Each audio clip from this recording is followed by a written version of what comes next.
What's up everyone? Welcome back to the channel. I hope आप लोगों ने बहुत अच्छे से होली सेलिब्रेट करी होगी। मेरी बहुत सारी गुड विशेस आप सभी के लिए होली पे एंड आई रियली विश कि आप लोग के लिए आने वाली होली जो अगले साल आएगी वो और भी ज़्यादा कलरफुल हो और आने वाला हर दिन आपकी ज़िंदगी में बहुत सारी रंग बिरंगी खुशियाँ लेकर आए।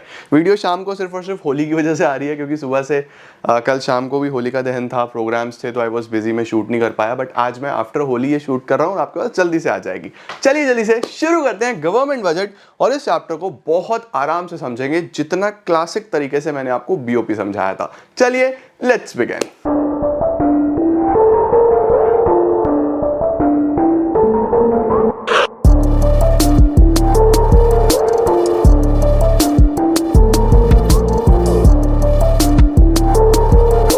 तो चलो यार शुरू करते हैं हम लोग गवर्नमेंट बजट। और पूरे नोट्स हैं मेरे पास, बट मुझे बहुत अच्छा फीडबैक आया, बच्चों ने बताया सर लिख के हमें ज़्यादा अच्छे समझ में आता है। तो मैं पूरा चैप्टर पहले आपको समझा दूंगा लिख लिख के एक एक चीज़, उसके बाद फिर हम नोट से टैली करेंगे कि बुक में क्या चीज़ें लिखी हुई हैं और किस तरीके से आपको एग्जाम में आंसर राइटिंग करनी है। ठीक है, चलो शुरू करते हैं जी हम लोग फिर एक शानदार चैप्टर के साथ, जिसका नाम क्या है हमारे पास, जिसका नाम है हमारे पास गवर्नमेंट बजट।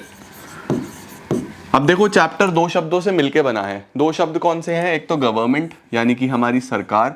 सर गवर्नमेंट तो हमारे पास कई प्रकार की होती है। जो मेजर गवर्नमेंट है वो है सेंट्रल गवर्नमेंट और है स्टेट गवर्नमेंट्स। ठीक है, बाकी छोटी छोटी भी अलग अलग लेवल पे गवर्नमेंट ऑपरेट करती है through various bodies, but mainly हमारे देश में सेंट्रल और स्टेट गवर्नमेंट का ज्यादा रोल होता है। ठीक है, और बजट का क्या मतलब होता है सर? बजट का मतलब कोई भी एक एनुअल स्टेटमेंट जिसमें हम रिकॉर्ड करेंगे, जिसमें हम रिकॉर्ड करने वाले हैं, क्या रिकॉर्ड करने वाले हैं? एस्टिमेटेड। बच्चों बजट बनाने का फायदा ही तब है ना जब पहले बने। आपके पेरेंट्स भी बजट बनाते होंगे कि आने वाले साल में कितने खर्चे होंगे, कितने इनकम्स होंगी। तो बजट का पर्पस ही तब होता है जब बजट पहले बने। बाद में बजट थोड़ी बनता है, बाद में तो अकाउंट्स बनते हैं, पहले बजट बनता है। ठीक है, तो हम एनुअल स्टेटमेंट्स बोलेंगे इसको, बजट को। जो एस्टिमेटेड क्या लिखने वाला है? दो चीजें लिखने वाला है सर। दो चीजें कौन सी? सबसे पहले लिखेगा कि हमारी रिसिप्ट्स कौन कौन सी होने वाली हैं, यानी आने वाले साल में कितना पैसा आप कमाने वाले हो, किस सोर्स से कमाने वाले हो। दूसरा हम क्या बोलते हैं? एस्टिमेटेड एक्सपेंडिचर्स, कि हमारे खर्चे कितने कितने होने वाले हैं, वो खर्चे किस किस सोर्स पे होंगे, कहाँ कहाँ पे होंगे। तो बेसिकली बजट क्या होता है? बजट एक एनुअल स्टेटमेंट होता है जो हमें आइटम वाइज एस्टिमेट देता है रिसिप्ट्स एंड एक्सपेंडिचर्स का, कितने टाइम पीरियड के लिए, फॉर अ फिस्कल ईयर। अब फिस्कल भी आप समझ गए, फिस्कल ईयर कौन सा है? वो जो हमने बीओपी में भी पढ़ा था, एक ऐसा साल जो शुरू होगा 1 अप्रैल से और खत्म होगा 31 मार्च को। सर बजट जो है वो बजट ये किसका है? ये बजट साफ साफ लिखा हुआ है सरकार का है। अब सर गवर्नमेंट तो दो है हमारे पास, कौन कौन सी गवर्नमेंट है? एक सेंट्रल और एक स्टेट। तो हमारे सिलेबस में सिर्फ और सिर्फ सेंट्रल गवर्नमेंट का बजट है, जिसको हम लोग बोलते हैं द यूनियन बजट। जिसको हम क्या बोलते हैं? Union budget. Sir union budget कौन पेश करता है? ऑल्दो आपसे पूछा नहीं जाएगा, लेकिन हमारी फाइनेंस मिनिस्टर निर्मला सीतारमण जी लेके आई थी। अभी रिसेंटली ही बजट आया था फेब में। यूजुअली फेब में बजट प्रेजेंट करा जाता है बिल्कुल शुरू में, और बजट में सरकार की आने वाले साल के सभी गवर्नमेंट को क्या लगता है कि कितने रिसिप्ट्स होने वाली हैं, कितने एक्सपेंडिचर्स होने वाले हैं, कहाँ कहाँ सरकार खर्चा करने वाली है, ये सारी डिटेल्स गिवन होती हैं। तो आई होप आप लोगों को गवर्नमेंट बजट का मतलब समझ में आ गया होगा कि सरकार का एक ऐसा स्टेटमेंट जिसमें सरकार आने वाले साल के एस्टिमेटेड रिसिप्ट्स और एक्सपेंडिचर्स का हिसाब किताब देगा। परफेक्ट हो गया, this is government budget, right. अब हम धीरे धीरे शुरू करते हैं कि बजट के क्या क्या एलिमेंट्स होते हैं। जब भी मैं बजट के एलिमेंट्स की बात करूंगा, बजट के एलिमेंट्स या कंपोनेंट्स, तो बजट के कंपोनेंट्स में हम लोग बात करेंगे एक तो रिसिप्ट्स की और एक एक्सपेंडिचर्स की। ये चीजें आने वाली हैं, लेकिन जो कंपोनेंट्स है ना वो दो पार्ट्स में डिवाइडेड है। एक होता है रेवेन्यू बजट, और एक होता है कैपिटल बजट। ये क्या होता है? Capital budget. तो दो प्रकार के कंपोनेंट्स होने वाले हैं, जिसमें रेवेन्यू बजट और कैपिटल बजट में बाइफरकेटेड है। सर रेवेन्यू बजट क्या है? रेवेन्यू बजट में ना बच्चे दो चीजें लिखी होती हैं, रेवेन्यू रिसिप्ट्स और रेवेन्यू एक्सपेंडिचर्स। रेवेन्यू रिसिप्ट्स और रेवेन्यू एक्सपेंडिचर्स। और कैपिटल बजट में क्या लिखा होता है? कैपिटल रिसिप्ट्स और कैपिटल एक्सपेंडिचर्स। ऑल्दो आप लोगों ने ये सारे शब्द अकाउंट्स में भी पढ़े हुए हैं, बट बहुत सारे ऐसे बच्चे हैं हमारे जो ह्यूमैनिटीज बैकग्राउंड के होते हैं, साइंस बैकग्राउंड के होते हैं, जो इकोनॉमिक्स पढ़ते हैं, तो उन्होंने ये नहीं पढ़े होते, तो हम बिल्कुल बेसिक से इनको समझेंगे। ठीक है, रेवेन्यू में क्या क्या चीजें आएंगी? रेवेन्यू रिसिप्ट्स, रेवेन्यू एक्सपेंडिचर्स, और कैपिटल में क्या क्या आएगा? Capital receipts, capital expenditures. ठीक है, सबसे पहले हम शुरुआत करते हैं सरकार के रेवेन्यू बजट के साथ। ठीक है, हम किसकी बात करते हैं? या हम रिसिप्ट्स के साथ शुरू करते हैं? चलो, विल स्टार्ट विद रिसिप्ट्स। हम रिसिप्ट्स के साथ शुरू करते हैं। सर रिसिप्ट्स कौन कौन सी? एक तो होगी रेवेन्यू रिसिप्ट और एक होगी कैपिटल रिसिप्ट, है ना? एक होगी आपके पास रेवेन्यू रिसिप्ट, एक होगी कैपिटल रिसिप्ट। रिसिप्ट्स के साथ शुरू कर लेते हैं। तो सर जो रिसिप्ट्स हैं वो आपने दो तरीके की बता दी। कौन कौन से दो तरीके की बताई? एक तो आपने बताया कि रिसिप्ट जो है वो रेवेन्यू रिसिप्ट होगी, रेवेन्यू रिसिप्ट होगी, और एक जो रिसिप्ट है वो कैपिटल रिसिप्ट होगी। एक रेवेन्यू रिसिप्ट और एक capital receipt. Now will start with the nature of receipt, कि सर रिसिप्ट क्या है। देखो, गवर्नमेंट के पास ना बहुत सारे सोर्सेस से पैसा आता है, क्योंकि बजट गवर्नमेंट का है तो हम गवर्नमेंट के रिस्पेक्ट में बात करेंगे। गवर्नमेंट के पास बहुत सारे सोर्सेस से पैसा आता है, जैसे टैक्स से आ गया, सही, जैसे जीएसटी इनकम टैक्स तो आपका टैक्स में हो गया, जैसे कोई फीस, कोई फाइन, कोई पेनल्टी, कोई गिफ्ट। गवर्नमेंट के पास बहुत साधन है पैसा कमाने के। तो गवर्नमेंट की जो रिसिप्ट्स हैं वो दो पार्ट्स में बाइफरकेटेड है, रेवेन्यू और कैपिटल। सर हम पहचानेंगे कैसे? तो आपको याद रखना है कि रिसिप्ट का जनरल नेचर क्या है, कि कभी भी रिसिप्ट कब होती है। रिसिप्ट का एक जनरल नेचर है कि रिसिप्ट तब होगी कि या तो आपका एसेट कम हो रहा होगा, भाई कुछ बेचोगे, कोई ना कोई एसेट बिकेगा तो रिसिप्ट होगी, या फिर आपकी लायबिलिटी बढ़ रही होगी, या तो आपकी लायबिलिटी बढ़ रही होगी। तो हमें बेसिक नेचर याद रखना है कि रिसिप्ट का एक बेसिक नेचर है कि या तो एसेट कम हो रहा होता है या फिर लायबिलिटी बढ़ रही होती है। इसको हम रिसिप्ट बोलते हैं। रिसिप्ट का नेचर है। परफेक्ट है या नहीं है? अब रेवेन्यू रिसिप्ट में क्या होता है? रेवेन्यू रिसिप्ट में याद रखना दो शब्द लगाने हैं आपको, नीदर नॉर, नीदर नॉर। और कैपिटल रिसिप्ट में आपको लगाने हैं ईदर और। इसको मैं बच्चों को याद करवाने के लिए हमेशा बोलता हूं RNCE, ये दोनों में चलता है, याद रखना RNCE। N का मतलब क्या है? N का मतलब है नीदर नॉर। और सर E का क्या मतलब है? E का मतलब है ईदर और। इसका मतलब रेवेन्यू के साथ हमेशा नीदर नॉर चलेगा, कैपिटल के साथ हमेशा ईदर और चलेगा। सर क्या नीदर नॉर, ये तो बता दो। ये रेवेन्यू रिसिप्ट वो रिसिप्ट होगी विच नीदर क्रिएट अ लायबिलिटी, जो ना तो एक लायबिलिटी क्रिएट करेगी, nor reduce any asset of the government, ना तो लायबिलिटी क्रिएट करेगी ना ही गवर्नमेंट का एसेट कोई कम करेगी। कैपिटल क्या है? सी के साथ ई, विच ईदर क्रिएट अ लायबिलिटी, जो या तो लायबिलिटी क्रिएट करेगा और reduce any asset of the government. समझ आ गया? देखो कितना सिंपल। सर रिसिप्ट वो है बेसिकली जिसमें सरकार के पास पैसा आएगा। अब पैसा जब भी आता है या तो लायबिलिटी बढ़ रही होती है, भाई लोन वोन ले लिया, या एसेट कम हो रहा होता है। जैसे फॉर एग्जांपल हमने किसी को लोन दिया हुआ था, वो वापस ले लिया, तो वो एसेट था ना, जब किसी को लोन दिया हुआ था वापस ले लिया तो एसेट कम हो गया। तो या तो लायबिलिटी बढ़ रही होती है, एसेट कम हो रहा होता है। बट कुछ रिसिप्ट्स ऐसे होती है जिसमें दोनों ही नहीं होते, ना लायबिलिटी बढ़ी ना ही एसेट कम हुआ, उनको क्या बोलते हैं? Revenue, neither nor. और कुछ ऐसी होती है जिनमें दोनों में से एक काम हो रहा होता है, जैसे मैंने अभी आपको दो एग्जांपल दिए, loan and recovery of loan. यानी बोरोइंग, लोन लोगे लायबिलिटी बढ़ जाएगी, पैसा तब भी आता है, दिया हुआ लोन रिकवर कर लो, पैसा तब भी आता है। तो रिसिप्ट तो होगी, लेकिन उनमें दोनों में से एक काम हो रहा होता है ना? तो रेवेन्यू रिसिप्ट किसको बोलोगे? ये डेफिनेशन आपको समझ में आ गई होगी यहां से बिल्कुल अच्छे तरीके से। रेवेन्यू रिसिप्ट्स वो रिसिप्ट्स हैं which neither create a liability nor reduce any asset of the government. और कैपिटल कौन सी है? Either create a liability or reduce any asset of the government. ठीक है। दूसरा पॉइंट सर, आर से रेवेन्यू होता है, आर से रेकरिंग होता है। रेकरिंग का मतलब इनका जो नेचर है ये बार बार होती रहती हैं। कैपिटल जो है हमारे पास वो होती है नॉन रेकरिंग, जो बार बार नहीं होती। ठीक है, आर से रेवेन्यू, आर से रेकरिंग, बार बार होने वाली, जो कभी कभी होने वाली वो कैपिटल होती है। उसके बाद हम लोग लिख देते हैं ऑब्लिगेशन, इनका कोई फ्यूचर ऑब्लिगेशन नहीं होता, no future obligation to return, इनको वापस नहीं करना होता, सरकार को मिल गई तो मिल गई। लेकिन इसमें क्या होता है, future obligation may be present, future obligation may be present, यहां पे फ्यूचर ऑब्लिगेशन हो सकता है। गवर्नमेंट बजट में आपको बहुत डिटेल में पढ़ा रहा हूं, और मैं इसके जो PYQs हैं वो भी इसी वीडियो के डिस्क्रिप्शन में अटैच करूंगा। वो PYQs आपको खुद करने हैं, विद आंसर्स हैं। कोई प्रॉब्लम आएगी तो मुझे बताना, ठीक है। आज होली है तो इस खुशी में इतना तो बनता है, परफेक्ट है। चलो, ये आ गया हमारे पास, रेकरिंग इन नेचर होगा, कोई फ्यूचर ऑब्लिगेशन नहीं होता। इस पॉइंट को समझने के लिए हमें एग्जाम्पल समझने पड़ेंगे, हम अभी समझेंगे, ठीक है। अब हम एग्जाम्पल्स पे चलते हैं। सर रेवेन्यू रिसिप्ट के एग्जाम्पल्स बताओ।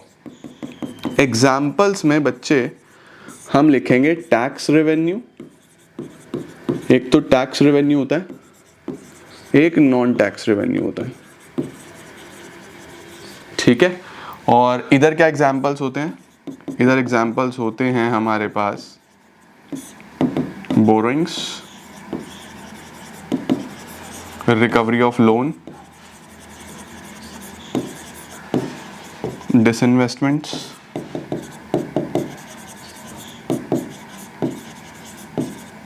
एटसेट्रा, अभी डिस्कस करेंगे, ठीक है। अब यहां से शुरू करते हैं। देखो, फॉर एग्जाम्पल आपने बोरो करा, आप मतलब गवर्नमेंट ने पैसा बोरो करा। बोरो करने से क्या होगा, क्या बोरो करने से लाइबिलिटी बढ़ गई? मैंने यहाँ पे क्या लिखा था, ईदर क्रिएट अ लाइबिलिटी, जैसे ही बोरो करा लाइबिलिटी बढ़ गई या नहीं बढ़ गई, और उसको वापस भी करना है, फ्यूचर ऑब्लिगेशन वापस देने का आ गया या नहीं आ गया। और अगर मैं बोलूं recovery of loan, recovery of loan का क्या मतलब होता है कि मैंने कोई लोन दिया हुआ था, अगर किसी को लोन दिया हुआ होता है तो वो हमारा एसेट होता है, एसेट मतलब हमें वो फ्यूचर में वापस मिलेगा। तो अगर हमने वो पैसा वापस ले लिया तो वो एसेट कम हो गया या नहीं हो गया, तो एसेट हो जाता है कम। तीसरा डिसइन्वेस्टमेंट, डिसइन्वेस्टमेंट आप जानते ही हो कि आपकी कोई इन्वेस्टमेंट थी आपने बेच दी, उसको हम डिसइन्वेस्टमेंट बोलते हैं। अगर इन्वेस्टमेंट को बेचा, पैसा तो आएगा, रिसिप्ट तो होगी, लेकिन एसेट भी तो कम हो गया। तो ये कैपिटल के एग्जांपल्स होते हैं, सही है। अब रेवेन्यू की अगर बात करूं तो एक तो टैक्स रेवेन्यू आ गया। सर टैक्स रेवेन्यू तो बहुत डिटेल्ड पॉइंट है, यस। जो टैक्स रेवेन्यू है वो दो प्रकार का होता है, एक होते हैं गवर्नमेंट के डायरेक्ट टैक्सेस और दूसरे होते हैं गवर्नमेंट के indirect taxes.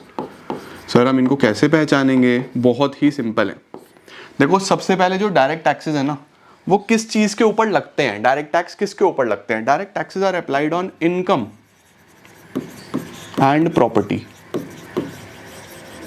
Of individuals and companies. जो डायरेक्ट टैक्सेस है ना बेटा, वो इनकम और प्रॉपर्टी पे लगते हैं, इंडिविजुअल्स और कंपनीज की, ठीक है। और जो इनडायरेक्ट टैक्सेस हैं वो किस पे लगते हैं? गुड्स एंड सर्विसेज पे। इनडायरेक्ट टैक्सेस सीधा सीधा गुड्स और सर्विसेज पे लगेंगे, वो इनकम प्रॉपर्टी पे नहीं लगते, गुड्स पर सर्विसेज पे लगते हैं, समझे। सबसे पहले तो जीएसटी कौन सा हुआ, जीएसटी गुड्स और सर्विस पे लगता है ना, तो इनडायरेक्ट टैक्स है। इनकम टैक्स आपकी इनकम पे लगता है, डायरेक्ट टैक्स है, सीधा सीधा। दूसरी बात, burden can not be shifted. Direct taxes का बर्डन आप शिफ्ट नहीं कर सकते, इनडायरेक्ट टैक्सेस का बर्डन कैन बी शिफ्टेड, इसका बर्डन शिफ्ट हो सकता है। सर इसका क्या मतलब है? जैसे फॉर एग्जांपल मैं बोलता हूँ, ये मैंने पैनल लिया, ये इलेक्ट्रिक पैनल जो है, ये डिजिटल बोर्ड जो है, ये मैंने बाय करा, ठीक है। इसका कॉस्ट अगर मैं बोलूँ तो let suppose somewhere around 2.5 lakh rupees के आसपास ये आया था। तो 2.5 लाख रुपीज़ इसका कॉस्ट था, ओके। उसके बाद उन्होंने बोला सर इस पे आपको टैक्स भी देना पड़ेगा, दैट इज जीएसटी। मैंने कहा यार मैं क्यों दूंगा, वो आप दो। उन्होंने कहा नहीं, अगर आपको ये लेना है तो आपको इसके साथ टैक्स भी देना पड़ेगा, जीएसटी भी आपको देना पड़ेगा। तो जो सेलर है, क्या सेलर ने जीएसटी भी मेरे से ही ले लिया? यानी जीएसटी गवर्नमेंट को जमा तो उसने करना है, लेकिन वो अपनी जेब से नहीं कर रहा, वो किससे ले रहा है? कस्टमर से ही ले रहा है। तो जो बर्डन ऑफ जीएसटी है, क्या उसने शिफ्ट कर दिया मेरे ऊपर? आप डोमिनोज पिज्जा खाने जाते हो, आप किसी बर्गर खाने जाते हो मैकडॉनल्ड्स में, या कहीं भी जाते हो यार, आप देखो बिल में ही जीएसटी ऐड होगा और आपसे पैसा ले लिया जाएगा। तो बर्डन ऑफ जीएसटी कस्टमर के ऊपर आ गया, बर्डन शिफ्ट हो गया। लेकिन अगर मैं बोलूं कि इनकम टैक्स अगर मेरा है, मेरी इनकम का है, तो मुझे खुद देना पड़ेगा, it can not be shifted. अगर कोई वेल्थ टैक्स है वो हमें खुद देना पड़ेगा, it can not be shifted. तो यहाँ पे बर्डन शिफ्ट नहीं हो सकता, यहाँ पे बर्डन शिफ्ट हो सकता है। उसके बाद हम क्या बोलते हैं बेटा, उसके बाद हम बोलते हैं जो इनकम टैक्स है या वेल्थ टैक्स है या कोई भी डायरेक्ट टैक्स है, ये प्रोग्रेसिव इन नेचर होते हैं। प्रोग्रेसिव का मतलब जैसे जैसे आपकी इनकम बढ़ती है वैसे वैसे बढ़ते जाते हैं, प्रोग्रेस करते हैं। ये यूजुअली यही होता है, इंसान की इनकम कम नहीं होती, जनरली बढ़ती है। आप कमाना शुरू करोगे, कम से शुरू करोगे, फिर धीरे धीरे धीरे बढ़ोगे ना, तो प्रोग्रेसिव इन नेचर। लेकिन जो इनडायरेक्ट टैक्सेस हैं ये प्रोपोर्शनल होते हैं। भाई आज 4 पिज़्ज़ा खाए हैं, कल जरूरी थोड़ी ना 4 खाऊंगा, शायद 2 खा लूँ, शायद 1 खा लूँ, परसों शायद बहुत सारे फ्रेंड्स चले जाएं, है ना। तो ये प्रोपोर्शनल होता है, कभी कम कभी ज़्यादा, ये चलता रहता है। ये प्रोपोर्शनल इन नेचर होते हैं। ओके उसके बाद हम बात करते हैं कवरेज। तो इनकम टैक्स डायरेक्ट टैक्सेस का लिमिटेड कवरेज होता है। सर लिमिटेड कवरेज क्यों होता है? क्योंकि हमारे देश के कुछ नियम है जिसके अकॉर्डिंगली एक लिमिट तक अगर आपकी इनकम है तो वहां तक तो आपको टैक्स ही नहीं देना। पहले वाले जो बजट है उसमें 5 लाख तक होता था कि अगर आपकी इनकम 5 लाख रुपए तक पर एनम है तो आपको इनकम टैक्स नहीं देना। बट अभी जो रिसेंट नया बजट आया है उसमें वो 7 लाख कर दिया गया है, जो स्लैब है वो 7 लाख हो गया है कि 7 लाख तक की इनकम पे भी आपको इनकम टैक्स नहीं देना। तो हर आदमी की इनकम 7 लाख तो नहीं है ना यार। अगर मैं अभी लेटेस्ट बजट की बात करूं, मैं जो पढ़ा रहा हूँ लेटेस्ट पढ़ाऊंगा तुम लोगों को, नहीं है ना हर आदमी की इनकम 7 लाख। तो उससे नीचे जिनकी इनकम है उन्हें टैक्स नहीं देना। कौन सा? Direct tax, income tax. तो उनके घर में तो जा ही नहीं रहा है, बट जीएसटी हर घर में जा रहा है, हर आदमी टैक्स दे रहा है, हर इंसान टैक्स दे रहा है, सबको टैक्स देना है। आप एक पानी की बोतल भी लोगे उस पर भी आप टैक्स दे दोगे, एक टॉफी लोगे उस पर भी टैक्स दे दोगे। लिखा होता है ना इंक्लूसिव ऑफ ऑल टैक्सेस, हर चीज में टैक्स जुड़ा है। तो इसकी जो कवरेज है वो हर घर तक पहुंच गई, चाहे कोई इंसान अमीर है चाहे कोई गरीब है। तो इसकी है वाइड कवरेज, बड़ा कवरेज है भाई इसका तो, ठीक है। फिर एग्जांपल्स लिख देना इसमें, income tax, wealth tax, income property पे लग गया ना, इनकम पे इनकम टैक्स, वेल्थ पे वेल्थ टैक्स, प्रॉपर्टी पे। उसके बाद यहाँ पे आ जाता है GST, goods and services tax. पहले बहुत सारे थे, sales tax, service tax, excise duty, दुनिया भर के टैक्सेस थे, वो सब खत्म करके एक ही आ गया, one tax one nation, GST, goods and services tax. कुछ लोग इसको सर्विस टैक्स बोलते हैं, गुड्स एंड सर्विसेज, ठीक है जी। तो ये हमारे पास टैक्सेस का डिफरेंस आता है, बहुत ही इंपॉर्टेंट है, एग्जाम में डायरेक्टली आ जाता है, तो इसको बहुत अच्छे से करना है, ठीक है। मीनिंग आ गया, मीनिंग के बाद बर्डन, बर्डन के बाद नेचर, नेचर के बाद कवरेज, कवरेज के बाद एग्जाम्पल्स। ऑल राइट, तो ये तो हो गया गवर्नमेंट का टैक्स रेवेन्यू, जो सरकार पैसा टैक्सेस से कमाता है। कुछ पैसा सरकार नॉन टैक्स रेवेन्यू से भी कमाता है, जो टैक्सेस नहीं है। सर टैक्सेस नहीं है वो क्या क्या है? जैसे कोई फीस, जैसे कहीं भी आपको रजिस्ट्रेशन कराना है, आपको अपनी कंपनी बनानी है, स्टार्टअप रजिस्टर करना है तो फीस लगेगी, ड्राइविंग लाइसेंस लेना है फीस लगेगी, पासपोर्ट बनवाना है फीस लगेगी, कुछ भी ऐसा काम करना है फीस लगती है ना। दुनिया भर की फीसेस लेती है गवर्नमेंट, वो सब फीस। फाइन्स, कोई गलत काम कर दोगे तो उस पर फाइन लगा देंगे, है ना भाई। अगर आप रेड लाइट तोड़ोगे उस पर फाइन लग जाएगा, परफेक्ट है। पेनल्टीज, फीस, फाइन्स, पेनल्टीज, आप कोई टाइम से डॉक्यूमेंट सबमिट नहीं करोगे, कुछ नहीं करोगे, पेनल्टी लगेगी। तो गवर्नमेंट के पास ये नॉन टैक्स के कमाई के साधन है, टैक्स नहीं है बट तब भी सरकार कमा रहा है। Fees, fines, penalties. एक बहुत इंपॉर्टेंट होता है एस्चीट। एस्चीट क्या होता है सर? एस्चीट, इसको सावधान इंडिया सवाल लिख लेना, दिस इज इंपॉर्टेंट। एस्चीट क्या होता है कि जिस इंसान का कोई नहीं है, कोई लीगल ईयर नहीं है, कोई नॉमिनी नहीं है, उसके घर में कोई है ही नहीं, अकेला है और उसने बहुत पैसा कमाया, ठीक है, अकेला इंसान है, उसने बहुत पैसा कमाया,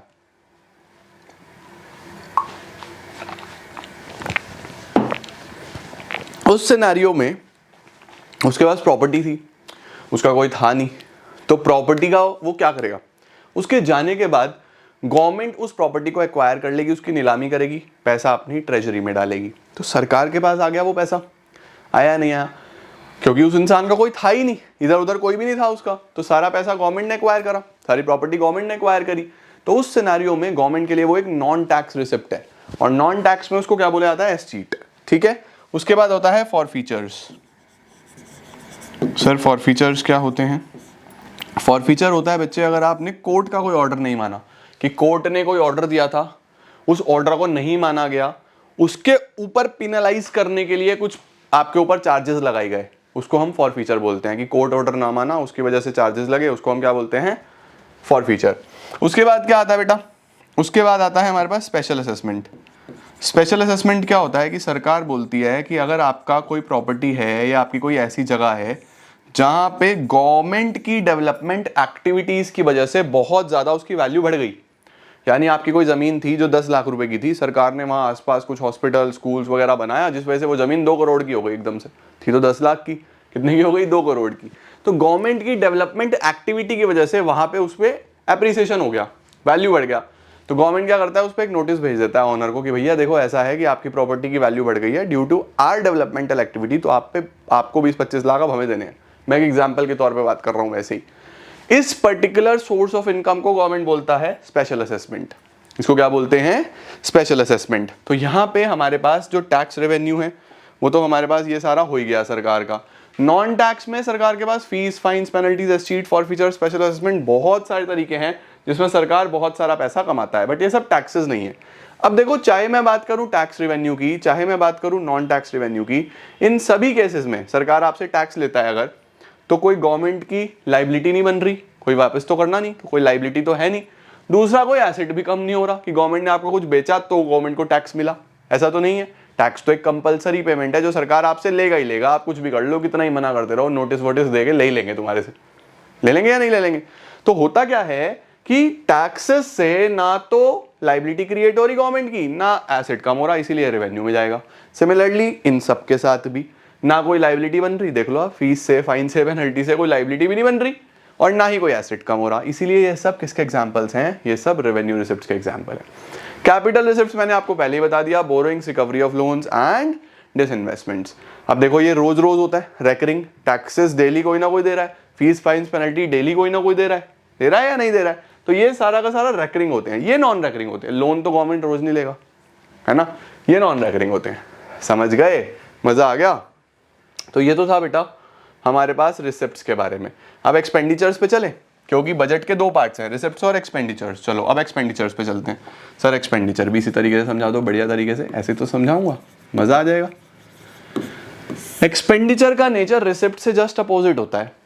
आप गवर्नमेंट कभी भी खर्चा करेगी तो या तो कोई ना कोई एसेट क्रिएट होगा, वहां लाइबिलिटी क्रिएट हो रही थी, या तो कोई ना कोई, भाई जमीन खरीदोगे, कुछ खरीदोगे तो एसेट बनेगा ना, या फिर लाइबिलिटी कम होगी, गवर्नमेंट की कोई लाइबिलिटी कम हो गई तो या तो एसेट बनेगा या लाइबिलिटी क्या हो जाएगी, कम हो जाएगी। सर इसके अंदर भी क्या दो प्रकार के होते हैं? बिल्कुल, एक्सपेंडिचर्स भी दो तरीके के हैं। कौन कौन से?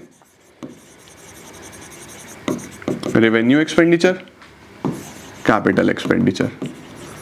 रेवेन्यू एक्सपेंडिचर और capital expenditure. Sir revenue expenditure के बारे में बताओ ना। देखो जो रेवेन्यू एक्सपेंडिचर है, फिर से आर के साथ एन यानी कि नीदर नॉर, सी के साथ ई यानी कि इधर और। बेसिक कॉन्सेप्ट वो ये जो याद रखना है, R N C E, exam में मत लिखाना, ये सिर्फ मेमोरी टेक्निक है, आर एन सी ई याद रहेगा। अब नीदर नॉर के साथ क्या लाओगे, ये neither create any asset nor reduces any liability of the government. ये हो गया आपका revenue expenditure. And the capital expenditure either, I am so sorry guys for the disturbance, मैं घर से शूट कर रहा हूँ ना, मेरा टाइसन बीच बीच में करता रहता है। Either create any asset or reduce any liability of the government. या तो भाई एसेट बनाएगा या गवर्नमेंट की लाइबिलिटी को कम करेगा। आर के साथ वही नीदर नॉर, सी के साथ वही इधर और। ठीक है, अच्छा ये तो हो गया हमारा फर्स्ट पार्ट। अब इसके एग्जांपल्स के तौर से इसको समझने की कोशिश करते हैं, बट उससे पहले एक पॉइंट वही याद रखना, आर इज रेगुलर, तो ये तो रेगुलर या रेकरिंग नेचर की होती है, रोज रोज होंगे ये खर्चे। ये इर्रेगुलर होंगे या नॉन रेकरिंग होंगे, ये रोज रोज नहीं होंगे। ठीक है सर, इसका कुछ और थोड़ा डिटेल में बताओ ना, ये क्यों होंगे? The purpose is normal functioning of government. ये खर्चे इसलिए होते हैं ताकि गवर्नमेंट की नॉर्मल फंक्शनिंग हो पाए, सरकारी विभाग नॉर्मली चल पाए, कोई प्रॉब्लम ना आए। सर जैसे एग्जांपल दो ना, जैसे कि गवर्नमेंट अपने एम्प्लॉइज को सैलरी देता है, बोनस देता है, पेंशन देता है या नहीं देता है? गवर्नमेंट इस तरीके का काम करता है या नहीं करता है? तो ये गवर्नमेंट के लिए एक तो रेगुलर नेचर का खर्चा है, रोज करना पड़ता है, खर्चा है ना, एक्सपेंडिचर में आएगा। दूसरी बात, नॉर्मल फंक्शनिंग का पार्ट है। तीसरी बात, इस खर्चे से ना तो कोई एसेट बन रहा, ना कोई लाइबिलिटी कम हो रही। कोई लोन थोड़ी ना लिया बता कि लाइबिलिटी थी चुकाएंगे, ऐसा तो कुछ नहीं है। खर्चा है नॉर्मल, लेकिन इस खर्चे से ना तो कोई एसेट बना, ना कोई लाइबिलिटी कम हुई। आज समझ आया या नहीं आया? तो ये सब एग्जांपल्स होते हैं रेवेन्यू एक्सपेंडिचर के। सर कैपिटल एक्सपेंडिचर क्यों करे जाते हैं? कैपिटल एक्सपेंडिचर करे जाते हैं टू क्रिएट एन एसेट। किस लिए करे जाते हैं? To create an asset. जैसे कि गवर्नमेंट कोई डैम बना रहा है, जैसे गवर्नमेंट कोई रोड बना रहा है, जैसे गवर्नमेंट कोई ब्रिज बना रहा है, जैसे गवर्नमेंट कोई हॉस्पिटल बना रहा है, जैसे गवर्नमेंट कोई स्कूल बना रहा है, कुछ भी इस तरीके का खर्चा है, रोज रोज तो नहीं होगा, तो इर्रेगुलर नॉन रेकरिंग होगा। दूसरा, इससे एसेट बन रहा है। देखो, या तो एसेट बन रहा होता है या फिर लाइबिलिटी कम हो रही होती है। कोई लाइबिलिटी कम भी तो हो सकती है ना? परफेक्ट है या नहीं है? तो दिस इज द वे जिसमें हम डिफरेंशिएट कर सकते हैं रेवेन्यू एक्सपेंडिचर्स, कैपिटल एक्सपेंडिचर्स को, रेवेन्यू रिसिप्ट, कैपिटल रिसिप्ट्स को। जो रिसिप्ट्स वाला पार्ट है वो बड़ा है, क्योंकि उसके अंदर टैक्सेस को भी आपको समझना है, टैक्सेस, नॉन टैक्सेस। एक्सपेंडिचर वाला पार्ट छोटा सा है। लो सर, आपका गवर्नमेंट बजट का अभी तक का लेखा जोखा 70% चैप्टर हमारा खत्म हो गया है। मैं तुम्हें नोट्स में से भी पढ़ाता हूँ, बट बिफोर दैट मेरा बोर्ड थोड़ा सा साथ दे, तो इसको एक जगह करके तुम लोग स्क्रीनशॉट लो, बढ़िया नोट्स बनेंगे, स्क्रीनशॉट ले लो।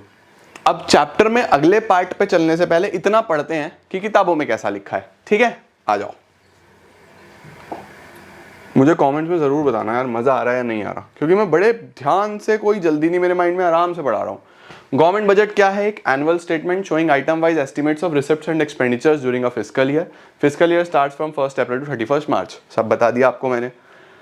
We will cover the budget of central government only, जिसको हम यूनियन बजट भी बोलते हैं। इंडिया में जो बजट प्रेजेंट होता है पार्लियामेंट में, is required to be approve by parliament directly by the president. Perfect, Feb के फर्स्ट वीक में आता है। ओके सर, रिसिप्ट्स के बारे में बता दो sir. Receipts refers to the estimated money receipts of the government from all the sources. सरकार के पास जो भी पैसा आया वो सब रिसिप्ट्स हैं। दो प्रकार की हैं, revenue, capital, tax, non tax, borrowings, recovery of loan, other receipts. Other receipt में डिसइन्वेस्टमेंट, स्मॉल सेविंग्स आता है, मैं आपको पढ़ा चुका हूँ। रेवेन्यू रिसिप्ट्स आर एन का मतलब नीदर नॉर। रिसिप्ट का नेचर क्या था? सोचो सोचो सोचो। या तो लाइबिलिटी बढ़ेगी, लोन से याद रखना, लोन लिया लाइबिलिटी बढ़ेगी ना, या लाइबिलिटी बढ़ेगी या फिर एसेट कम होगा। Neither create a liability nor reduce any asset. Perfect. Revenue receipts are those receipts which neither create any liability nor cause any reduction in the asset of the government. Regular recurring nature की होती है। Receipt is a revenue receipt if it satisfies the following two conditions. Perfect. Sources, tax revenue, non tax revenue. Tax कौन सा है? जो compulsory payment है, जो government को देना पड़ता है। टैक्सेस दो प्रकार के होते हैं, डायरेक्ट और इनडायरेक्ट टैक्सेस। ठीक है ना? डायरेक्ट और इनडायरेक्ट टैक्सेस कौन कौन से हो गए हमारे पास? ये मैंने आपको सब समझा दिया, सब समझा दिया। सर कहाँ समझाया, थोड़ा बताओ ना। आपने डायरेक्ट और इनडायरेक्ट टैक्सेस के बारे में कहाँ समझाया हमें? ये लिखा नहीं मैंने पूरा, ये देखो, ये क्या लिखा था हमने? लिखा था ये डायरेक्ट और इनडायरेक्ट टैक्सेस सारे समझ लिए हमने। क्या समझे सर? ये सारे पॉइंट हम समझ चुके हैं। Direct taxes, the taxes that are imposed on income and property of individual company, imposed on goods and services. Indirect taxes, those taxes which affect the income and property of individual and companies through their consumption expenditure. ठीक है, they are imposed on individuals and companies, they are imposed on goods and services. They directly affect the income level, they indirectly affect the income level. सीधा सीधा सा है यार, examples लिखे हुए। Difference देख लो, मैंने आपको करा दिया, इम्पैक्ट बता दिया, बर्डन बता दिया, नेचर बता दिया, कवरेज बता दिया। स्क्रीनशॉट लेते चलना हर चीज का, ठीक है। उसके बाद how to classify tax as a direct और इनडायरेक्ट टैक्स, आप पहचान ही लोगे, बर्डन से, कवरेज से, इजी हो जाएगा आपके लिए, ठीक है। Tax is a direct tax if its burden can not be shifted and if the burden is shifted it is called as an indirect tax. Perfect. Non tax revenue में क्या क्या आता है? इंटरेस्ट। इंटरेस्ट क्या है sir? Government ने कहीं पे पैसा लगाया हुआ है, वहां से इंटरेस्ट आ रहा है। प्रॉफिट्स एंड डिविडेंड, शेयर वगैरह से, गवर्नमेंट की कंपनीज से प्रॉफिट्स, डिविडेंड। फीस मैंने आपको बता दी, जो अलग अलग चीज़ों की fees, court fees, registration fees, import fees. Screenshot लेके चलो। परफेक्ट। उसके बाद fines and penalties, escheats, forfeiture, special assessment, gifts and grants, हमने सब की बात करी। फाइन्स अलग अलग, fine for jumping red light, penalty for non payment of tax. Escheat क्या होता है? जिसका कोई लीगल ईयर या विल नहीं होता, विल मतलब वसीयत कोई नहीं लिख के जाता, तो उसकी संपत्ति भी गवर्नमेंट रख लेती है, ठीक है ना। For future form of penalties which are impose by courts, कौन लगाता है, कोर्ट लगाते हैं। For non fulfilling of court orders, special assessment भी आपको बता दिया, गिफ्ट ग्रांट्स भी आपको बता दिया, डन। उसके बाद सर रिसिप्ट्स, कैपिटल रिसिप्ट्स कौन कौन सी होंगी। कैपिटल रिसिप्ट सी के साथ ई, ईदर और, है ना, या तो लाइबिलिटी क्रिएट करेगी या एसेट को कम करेगी, जैसे कि बोरोइंग्स, ठीक है, सरकार लोन लेती है, कहाँ कहाँ से ले सकती है, पब्लिक से ले सकती है, आरबीआई से, यूएसए से, वर्ल्ड बैंक वगैरह से। Recovery of loan, other investment में डिस सेविंग्स में आपको बता चुका हूँ, जब सरकार अपने इन्वेस्टमेंट्स को बेचती है। स्मॉल सेविंग्स का मतलब होता है छोटे मोटी पोस्ट ऑफिस में सेविंग्स करी हुई है किसी ने, फार्मर्स ने सेविंग करी हुई है, तो वो बेसिकली गवर्नमेंट के पास रखी होती है ना एज अ लाइबिलिटी, पैसा तो है लेकिन वो लाइबिलिटी है भाई, सामने वाला कभी भी निकाल सकता है, वो सब यहाँ पे आ जाती है। रेवेन्यू और कैपिटल के बीच का डिफरेंस मैं आपको लिखवा चुका हूँ, मीनिंग लिख देंगे, नेचर लिख देंगे, फ्यूचर ऑब्लिगेशंस, एग्जांपल्स, मजा आ गया ना, सब तुम्हें पता है। रेवेन्यू और कैपिटल रिसिप्ट कैसे आइडेंटिफाई करोगे, RNCE याद रहेगा, ये तो ईदर और neither nor. Types of budget, अब आता है बजट कितने प्रकार का होता है। बजट बच्चों 3 प्रकार का होता है, एक होता है बैलेंस बजट, एक्सपेंडिचर्स और रिसिप्ट्स अगर बराबर हो तो उसको बैलेंस बजट बोलते हैं। सरप्लस कब होता है, जब रिसिप्ट्स ज़्यादा हों और खर्चे कम हों, उसको सरप्लस बजट बोलते हैं। डेफिसिट कब होगा, जब खर्चे ज़्यादा होंगे और रिसिप्ट्स कम होंगी, उसको हम डेफिसिट बजट बोलते हैं। लो, government budget is set to be balanced if estimated receipts are equal to expenditure. Surplus कब होगा, receipts are more than expenditures. बस एस्टिमेटेड शब्द जरूर लगा के आना क्योंकि ये पहले बन रहा है। ओके सर, इंडिया का बजट कौन सा होता है बेटा, हमारे ऊपर ना लोन्स बहुत ज़्यादा हैं, दैट इज वाई हमारा बजट डेफिसिट होता है। बजट एक्सपेंडिचर भी मैंने आपको समझा दिया, खर्चे, वो भी 2 प्रकार का, रेवेन्यू और कैपिटल। रेवेन्यू में आर के साथ नीदर नॉर, सी के साथ ईदर और, सेम चीज लिखी हुई है, स्क्रीनशॉट ले लो। उसके बाद एक डिफरेंस आ जाता है, revenue expenditure neither create any asset nor reduce any liability, capital expenditure either create any asset or reduce a liability. It is incurred for normal running of the government departments, और यहाँ पे mainly for acquisition of assets. Perfect. It is recurring in nature, it is non recurring in nature, salary, pension, interest, repayment of borrowings, expenditures on acquisition of assets, repayment of borrowing, जो बोरो करा हुआ था वो repay कर दिया, तो उससे क्या होगा, आपकी लाइबिलिटी कम होगी, ठीक है। लो सर, अब आ रहा है हमारे पास नया टॉपिक जिसको हम बोलते हैं बजटरी डेफिसिट। अब इसको समझने की कोशिश करते हैं और इसको समझने के लिए हम लोग चलते हैं वापस से हमारे नोट के ऊपर। क्या है हमारे पास, हम पढ़ने वाले हैं डेफिसिट। सर क्या इससे क्वेश्चन आएगा, बिल्कुल आएगा, topic is very important. Sir what is deficit, deficit होता क्या है। तो देखो, डेफिसिट एक बहुत सिंपल सा शब्द है, आपने बीओपी में भी डेफिसिट देखा, आप लोगों ने अलग अलग डेफिसिट, ऊपर बजट में भी आपने डेफिसिट देखा। तो डेफिसिट का मतलब क्या होता है, कभी भी कोई भी वैल्यू नेगेटिव में जा रही होती है ना, तो हम यूजुअली उसको डेफिसिट वर्ड के साथ सिग्निफाई करते हैं या प्रेजेंट करते हैं। सर डेफिसिट का मतलब क्या, डेफिसिट का सीधा सा मतलब है कि अगर सरकार के जो खर्चे हैं, that is the government expenditures, वो काफ़ी ज़्यादा हो रहे हैं as compare to the government receipts, मतलब हम कमा कम रहे हैं और हमारे खर्चे ज़्यादा हो रहे हैं, तो उसको हम सीधा सीधा गवर्नमेंट डेफिसिट से प्रेजेंट करते हैं या बजटरी डेफिसिट से प्रेजेंट करते हैं। अब डेफिसिट सर होगा कितने प्रकार का, how many types of deficit can be there. तो हमारे पास जो डेफिसिट्स है ना बेटा, वो 3 प्रकार के होते हैं। सबसे पहला डेफिसिट होता है रेवेन्यू डेफिसिट, दूसरा डेफिसिट होता है फिस्कल डेफिसिट, फिस्कल डेफिसिट, और तीसरा डेफिसिट होता है प्राइमरी डेफिसिट, ठीक है। अब सर रेवेन्यू डेफिसिट क्या है, देखो यहाँ पे शब्द यूज हुआ है रेवेन्यू, तो बहुत सिंपल, अगर गवर्नमेंट के रेवेन्यू एक्सपेंडिचर ज़्यादा हैं गवर्नमेंट की रेवेन्यू रिसिप्ट से, इसको हम रेवेन्यू डेफिसिट बोलेंगे। फिस्कल क्या है, पूरे साल का टोटल, तो हम यहाँ पे क्या बोलेंगे, गवर्नमेंट का टोटल एक्सपेंडिचर ज़्यादा है गवर्नमेंट की टोटल रिसिप्ट से, तो इसको हम बोल देंगे फिस्कल डेफिसिट। बस बात ये याद रखनी है कि रिसिप्ट जो आपको लेनी है वो लेनी है एक्सक्लूडिंग बोरोइंग्स। बोरोइंग्स इसमें कंसीडर नहीं करते हम। सर क्यों नहीं करते बेटा, बोरोइंग्स तो वापस देनी है ना, आपकी रिसिप्ट में कंसीडर सिर्फ हम एज अ रिसिप्ट कंसीडर करते थे, लेकिन जब आप देश का डेफिसिट काउंट कर रहे हो तो वहाँ पे आप बोरोइंग्स नहीं लोगे।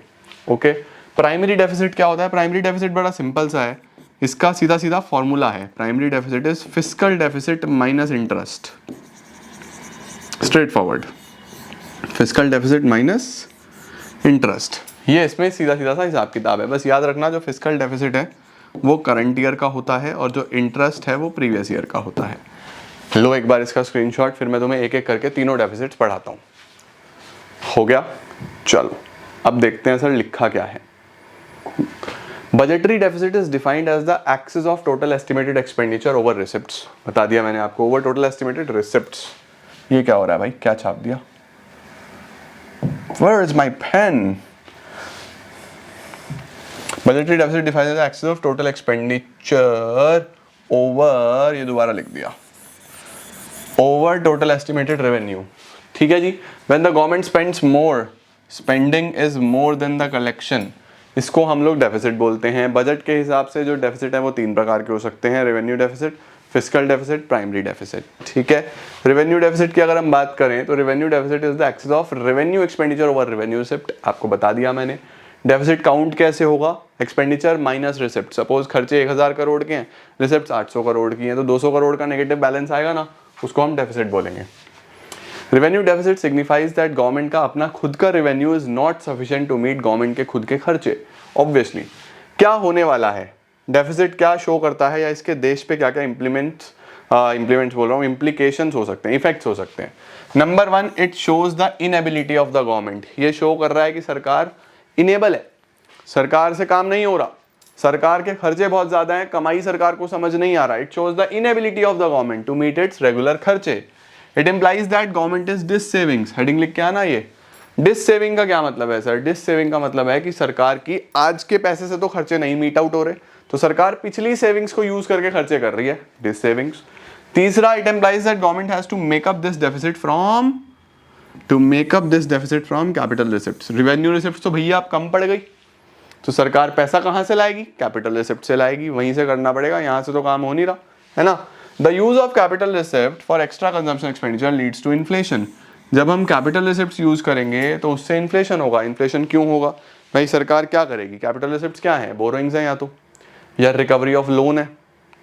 कुछ भी गवर्नमेंट ऐसा करती है तो उस पर्टिकुलर वे में गवर्नमेंट अल्टीमेटली करने तो खर्चा ही वाली है। गवर्नमेंट चाहे पैसा बोरो करे, चाहे गवर्नमेंट क्या करे, रिकवरी ऑफ लोन, कुछ इस तरीके का गवर्नमेंट को पैसा मिले। पैसे का क्या होगा? पैसा गवर्नमेंट खर्च करेगा तो कहाँ खर्च करेगा? इकोनॉमी में, देश में बेसिकली पैसा जाएगा, मनी सप्लाई बढ़ेगा, मनी सप्लाई बढ़ेगा तो हर चीज़ की डिमांड बढ़ने लगेगी, डिमांड बढ़ेगी तो हर चीज़ महंगी होगी, घूम फिर के इन्फ्लेशन होने वाली है बहुत ज़्यादा। तो बहुत मुश्किल होता है इकोनॉमी चलाना, हर चीज़ को ध्यान में रखते हुए करना पड़ता है। सही। हायर बोरोइंग्स, अब जब बोरो करोगे तो उससे आपके ऊपर बर्डन भी बढ़ेगा, क्योंकि रेवेन्यू रिसिप्ट से तो कुछ हो नहीं रहा, कैपिटल रिसिप्ट से करना पड़ेगा। कैपिटल रिसिप्ट का मतलब बोरो करना पड़ेगा। बोरो करो यार, बोरो करोगे तो फिर आपके ऊपर कर्जा बढ़ गया। High revenue deficit gives a warning signal. एक high revenue deficit warning signal है कि भाई साहब या तो अपने खर्चे कम कर दो और या फिर अपना रेवेन्यू बढ़ाने की कोशिश करो, नहीं तो प्रॉब्लम रहने वाली है। रेवेन्यू डेफिसिट इसी तरीके से दूर करा जा सकता है। जब हमारे घर में भी प्रॉब्लम्स होती हैं तो हमारे पेरेंट्स बोलते हैं ना, बेटा खर्चा कम करो, तो या तो खर्चा कम कर लो या कमाई बढ़ा लो यार, दो ही तरीके हैं। परफेक्ट। तो measures to remove the revenue deficit, either reduce expenditure और इंक्रीज रेवेन्यू, दो ही तरीके हैं। ठीक है, परफेक्ट है। According to a far sided approach, revenue receipt should always be more, हमेशा ज़्यादा ही होना चाहिए, सो दैट सरप्लस जो है वो डेवलपमेंटल प्रोजेक्ट्स के लिए यूज़ करा जा सके। फिस्कल डेफिसिट की बात करते हैं। फिस्कल डेफिसिट तो बहुत ही बुरी सिचुएशन है। पहले तो सिर्फ रेवेन्यू की बात हो रही थी, अब अगर ऐसा हो जाए कि रेवेन्यू रिसिप्ट में कैपिटल रिसिप्ट भी जोड़ लो और रेवेन्यू एक्सपेंडिचर में कैपिटल एक्सपेंडिचर भी जोड़ लो, तो जो टोटल खर्चा आया वो भी ज़्यादा आ रहा है। टोटल खर्चा अब भी ज़्यादा आ रहा है टोटल रिसिप्ट से, तो अब क्या करेगी सरकार? अब तो मारे गए। इस डेफिसिट को बोलते हैं फिस्कल डेफिसिट। फिस्कल डेफिसिट आएगा यहाँ पे। Fiscal deficit refers to excess of total expenditure over total receipts, और क्या एक्सक्लूड करके चलना है? बोरोइंग्स। याद रखना, बस बोरोइंग्स हमें कंसीडर नहीं करनी। Okay, fiscal deficit is total expenditure minus total receipts excluding borrowings. The extent of fiscal deficit is an indication of how far the government is spending beyond it's means. ये क्या show कर रहा है? ये show कर रहा है कि सरकार कितना ज्यादा खर्च कर रही है अपनी औकात से बाहर जाके। बोलते हैं ना बेटा औकात से बाहर है, इसमें तेरा घर जाएगा, इतनी दिक्कत हो रही है, तो गवर्नमेंट खर्चा ज्यादा कर रही है, अपनी मीन से भी आगे बढ़ गए। इसके बाद क्या है? It is widely used as a budgetary tool for explaining and understanding the budgetary developments in India. इस डेफिसिट को या इस पर्टिकुलर फिस्कल डेफिसिट को हम यूज करते हैं ये देखने के लिए कि सरकार के खर्चे टोटल हुए कहाँ हैं। भाई दिखाओ तो, यहाँ से पता चलता है, ठीक है। अब इससे क्या होने वाला है भैया, इसके क्या इम्प्लीकेशंस होंगे। सबसे पहला डेट ट्रैप, भाई जब इतना हो गया, अपना तो पैसा कहीं से आ नहीं रहा, तो देश को क्या करना पड़ेगा, अदर कंट्रीज के ऊपर डिपेंड होना पड़ेगा, लोन वोन लेने पड़ेंगे। पहले ही इतना कर्जा है, लोन लोगे, लोन लेने से और इंटरेस्ट का खर्चा बढ़ गया, खर्चा बढ़ेगा इंटरेस्ट का, तो वो एक रेवेन्यू एक्सपेंडिचर है, उससे फिर रेवेन्यू डेफिसिट बढ़ेगा, तो फिस्कल डेफिसिट रेवेन्यू डेफिसिट को बढ़ा रहा है, रेवेन्यू डेफिसिट फिर फिस्कल डेफिसिट को बढ़ा रहा है, हम तो कर्जे के जाल में फंस गए। इसको क्या बोलते हैं हम लोग, डेट ट्रैप।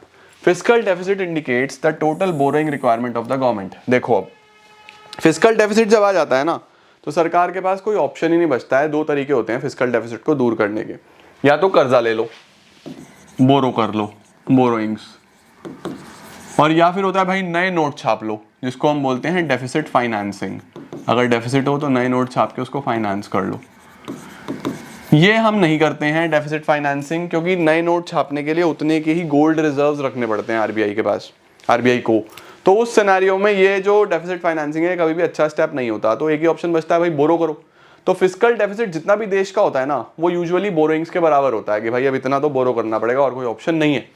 तो कई बार जब आप न्यूमेरिकल करोगे तो वहां आपको बोलेगा कि बताओ फिस्कल डेफिसिट कैलकुलेट करो, और आपको दिखेगा कुछ भी गिवन नहीं है यार, लेकिन बोरोइंग्स गिवन है, तो वहां आंसर सीधा लिख देना, fiscal deficit is always equal to borrowings. समझे। तो फिस्कल डेफिसिट सीधा सीधा बात करता है कि कितना गवर्नमेंट बोरो करेगा।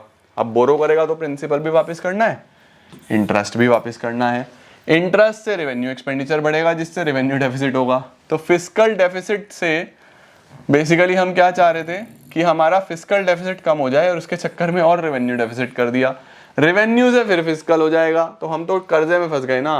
Countries caught in a debt trap. Inflation, महंगाई तो होनी ही होनी है, क्योंकि गवर्नमेंट कर्जा लेगी, पैसे का क्या करेगी, डेवलपमेंट करेगी, फिर से खर्चे करेगी, फिर जनता के पास पैसा जाएगा, मनी सप्लाई बढ़ेगा, मनी सप्लाई बढ़ेगा तो बेसिकली महंगाई बढ़ेगी, इन्फ्लेशन, ठीक है। फॉरेन डिपेंडेंस, ये मैंने आपको बता ही दिया, फॉरेन कंट्रीज के ऊपर डिपेंड रहना पड़ता है। दूसरा, हैम्पर्स द फ्यूचर ग्रोथ, आपकी फ्यूचर ग्रोथ पे बहुत इंपैक्ट आता है। देखो जिस देश के ऊपर जितना ज़्यादा कर्जा, उस देश को उतनी सारी प्रॉब्लम्स। आप देखो पाकिस्तान की इकोनॉमी को इतनी प्रॉब्लम्स क्यों आ रही हैं, क्योंकि बहुत ज़्यादा कर्जा हो चुका है। श्रीलंका का भी क्या हाल हुआ आपने देखा था, श्रीलंका में लोग सड़कों पे आ गए थे, क्यों, कर्जा बहुत ज़्यादा। तो डेट ट्रैप से क्या होता है, हमारा प्रॉब्लम बहुत ज़्यादा क्रिएट हो जाती है और फ्यूचर ग्रोथ पे बहुत इंपैक्ट आता है इसका। दैट इज़ वाई हमें हमेशा ये कोशिश करनी है कि हम अपने देश में ही सब बनाएं और बाहर एक्सपोर्ट करें, ताकि ज़्यादा से ज़्यादा हमारे पास पैसा हो। हमें भी मैन्युफैक्चरिंग हब बनना है, अपने देश के बारे में भी सोचना है कि हम कुछ ऐसा डेवलप करें ताकि वो चीज़ हम पूरे वर्ल्ड को सप्लाई करें और हमारे पास बहुत पैसा हो, तो हमारी फ्यूचर ग्रोथ भी अच्छी होने वाली है। परफेक्ट। ये आ गया आपके पास कुछ ये चीज़ें। अब फिस्कल डेफिसिट कैसे कैलकुलेट होता है, कुछ फॉर्मूलाज हैं। सर क्या फॉर्मूलाज हैं? पहला तो बड़ा आसान है, total expenditure minus total receipts, लेकिन किसको छोड़ना है, बोरिंग्स को एक्सक्लूड करना है। दूसरा भाई revenue expenditure plus capital expenditure, total expenditure आ जाएगा minus revenue receipt plus capital receipt. तीसरा, रेवेन्यू एक्सपेंडिचर में से रेवेन्यू रिसिप्ट हटा दो, रेवेन्यू डेफिसिट की वैल्यू आ जाएगी। कैपिटल एक्सपेंडिचर में से कैपिटल रिसिप्ट हटा दो। कैपिटल डेफिसिट जैसा कोई शब्द नहीं होता, लेकिन मैं वैसे ही लिख रहा हूँ, चलो कैपिटल डेफिसिट, दोनों को जोड़ देंगे तो फिस्कल डेफिसिट बन जाएगा या नहीं बन जाएगा। Fiscal deficit is revenue deficit plus capital expenditure minus capital receipts, एक ही बात है। If only the borrowings are given in a question then fiscal deficit is equal to total borrowings, ये भी मैंने आपको बता दिया, ठीक है, परफेक्ट है।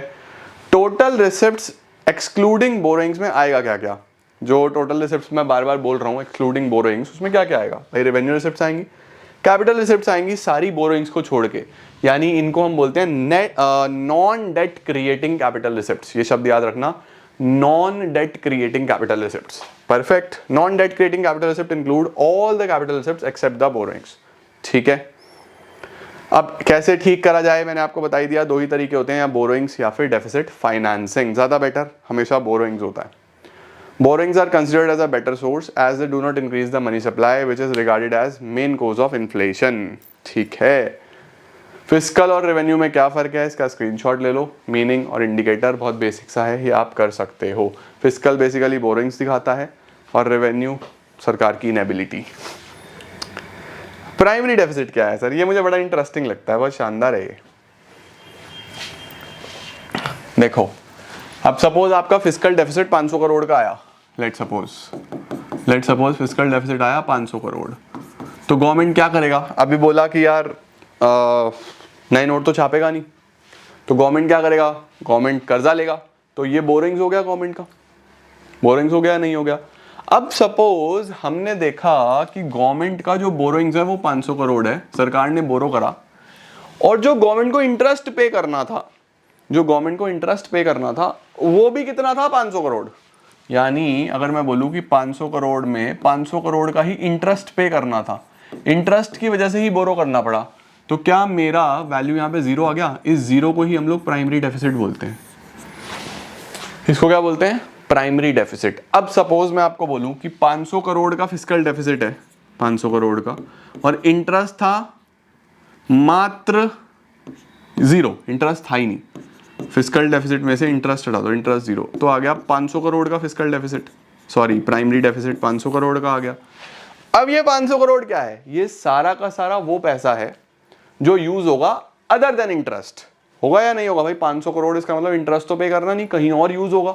सपोज मैं आपको बोलता हूं इंटरेस्ट था यहाँ पे जीरो नहीं, इंटरेस्ट था 200 करोड़, तो भाई कितना आएगा? 300 करोड़। इसका मतलब 300 करोड़ वो पैसा है जो यूज होगा अदर देन इंटरेस्ट। तो प्राइमरी डेफिसिट होता क्या है? प्राइमरी डेफिसिट ये बोलता है कि ये वो अमाउंट है जो गवर्नमेंट ने बोरो करा है to pay the expenses other than interest. Basically जो प्राइमरी डेफिसिट होता है वो होता है borrowings excluding interest. Fiscal deficit क्या होता है? Borrowings including interest. दोनों में बस ये फर्क है। क्या है जी? Primary deficit refers to a difference between fiscal deficit of the current year and interest payment of the previous year. Primary deficit is fiscal minus interest. अच्छा, it indicates how much of the government borrowings are going to meet expenses other than the interest। क्योंकि total borrowings में से interest तो हटा दिया ना, तो सब खर्चा, सब पैसा कहाँ खर्च होगा? अदर खर्चों पे, other than interest. Difference between fiscal and primary deficit is interest. Yes, fiscal और प्राइमरी के बीच का डिफरेंस इंटरेस्ट होता है। देखो, प्राइमरी अगर 300 है, फिस्कल 500 है, इन दोनों के बीच का डिफरेंस इंटरेस्ट है या नहीं है? है या नहीं है? परफेक्ट।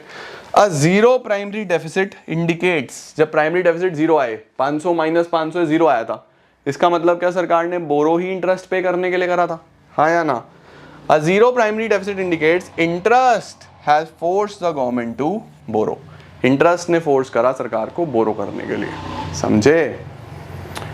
प्राइमरी और फिस्कल में क्या फर्क होगा sir? It shows the difference between fiscal and interest. Fiscal shows वही total expenditure minus total receipts excluding borrowings. Indicator ये टोटल बोरिंग दिखाता है एक्सक्लूडिंग इंटरेस्ट, ये टोटल बोरिंग दिखाता है इंक्लूडिंग इंटरेस्ट। फिर फॉर्मूला लिख दो, फिस्कल माइनस इंटरेस्ट, फॉर्मूला लिख दो total minus total excluding borrowings. Last but not the least, sir government budget बनाता ही क्यों है?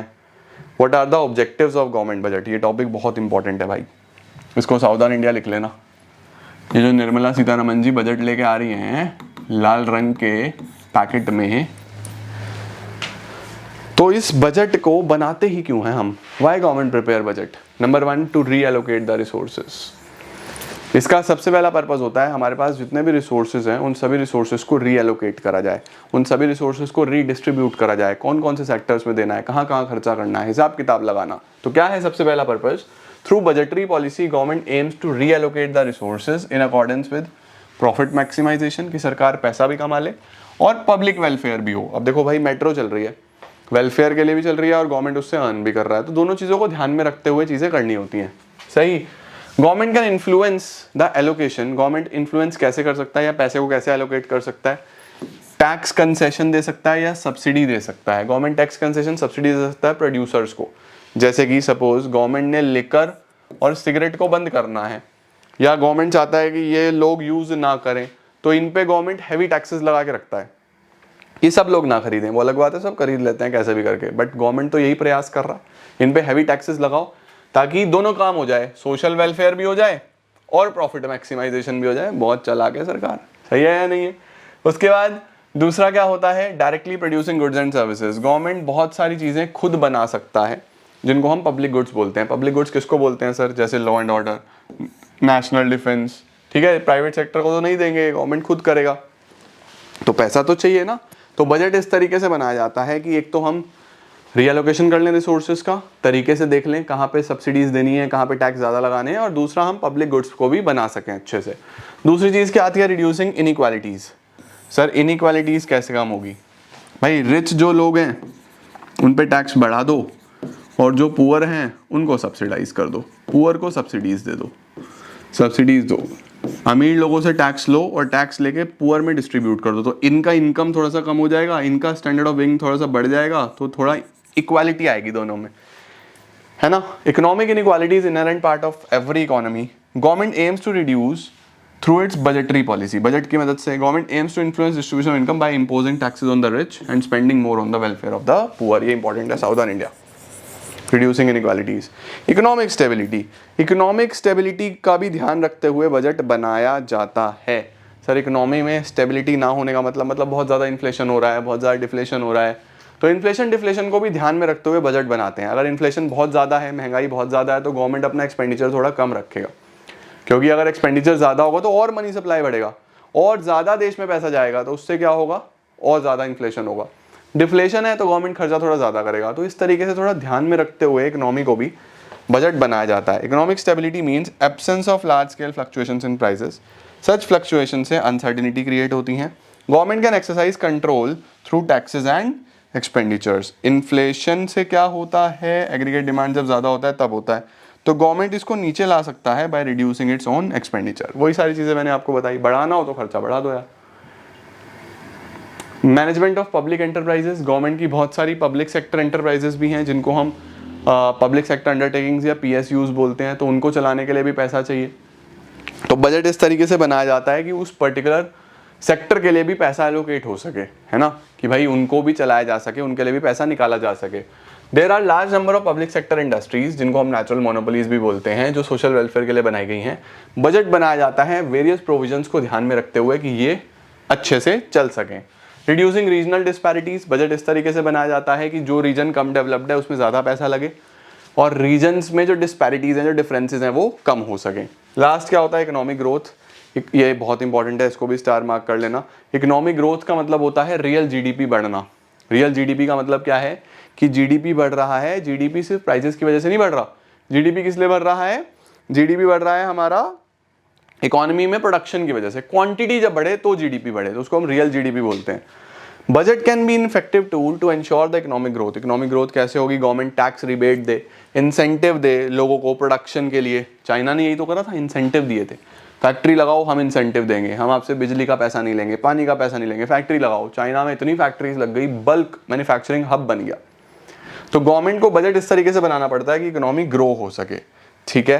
गवर्नमेंट इकोनॉमी ग्रो करने के लिए इंफ्रास्ट्रक्चर पे खर्चा करे, यहाँ पे इंफ्रास्ट्रक्चर वाला पॉइंट भी आ रहा है। Spending on infrastructure of an economy enhances the production activity in different sectors.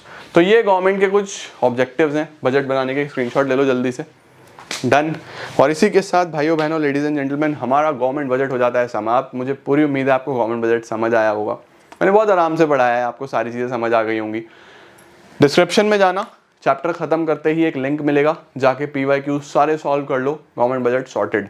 तो आपका गवर्नमेंट बजट हो गया, BOP हो गया, फॉरेन एक्सचेंज रेट हो गया। कल सुबह 10 बजे मिल रहे हैं, होली भी हो गई है तो कल सुबह 10 बजे मिल रहे हैं। ADAS का लास्ट चैप्टर मैं आपको कराऊंगा। 7, 8 उससे पहले ऑलरेडी अपलोडेड है, मैंने इसी साल अभी अपलोड करें, वो आप जाके देख सकते हो। 7, 8, 9 कल ADAS उठा देना काम बिल्कुल बढ़िया तरीके से। तो मिलता हूं मैं नेक्स्ट वीडियोस में, तब तक आप अच्छे से पढ़ाई करो। All the very best, I am gonna see you all super soon. Till then take care, bye bye.